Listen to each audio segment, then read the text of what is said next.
what are you doing now in this space?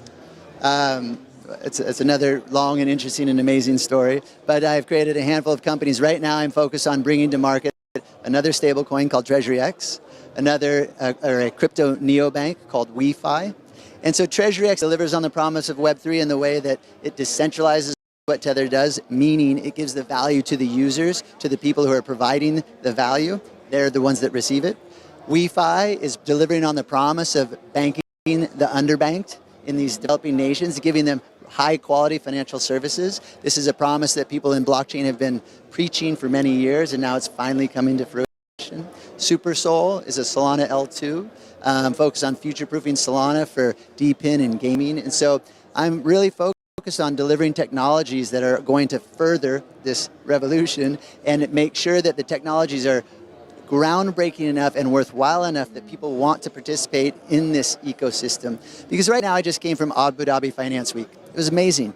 Lots of people from the traditional space, like the highest levels of the traditional financial space, and they're all finally acknowledging Bitcoin and blockchain, but they still look at it as like, oh, you know, that's such a little bubble. You have no idea how much money we have, right? The traditional world has the trillions of dollars that hasn't even tapped in the space. And my rebuttal to them is, yes, we're this tiny little thing, because a lot of people right now say, oh, I missed Bitcoin, I'm too late. Well, Bitcoin's at $100,000. And you go there and Bitcoin at $100,000 and all the people with all the money say it hasn't even started yet.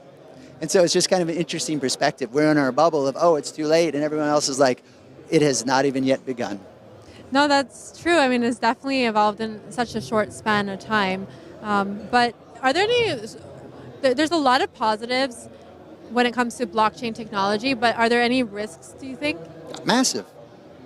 There's massive risks to every new technology, right? And so it's navigating that world. And so it's the responsibility of the private companies as well as the government, and that's where some regulations come in. And when any new technology is delivered on the world, and you can go back and all throughout history, the first thing that it's used for is usually illicit things and a lot of scams, a lot of different things like that. And we have absolutely experienced our share of that in the blockchain space because it's global access to financial movements, and so everyone's going to do everything they can to steal that money from you.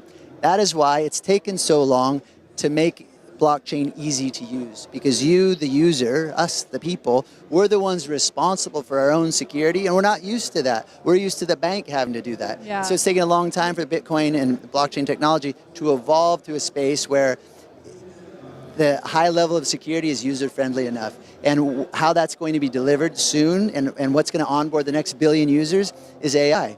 AI agents are going to make sure all that complexity is done behind the scenes and that the users can just speak into their wallet and do whatever transaction they want. You know, and I've heard also companies that are using AI to help new users invest in cryptocurrencies. Absolutely, and that's what I mean, yeah. And what's been really interesting this year is to see just how many more institutional investors are investing in various cryptocurrencies. So going forward, and there's also been a lot of momentum since Trump got reelected in the US, the 2024 US election. So now going over to 2025, what do you think, what do you expect is going to happen in this space? More enthusiasm. More enthusiasm. Well, that's good news. Yep, yep. Well, I'm excited to see how it unfolds, and it was a pleasure speaking with you. You too. Thank you very much. Thank you so much for watching. I'm Lisa Amnegard, and you're watching Web3 TV.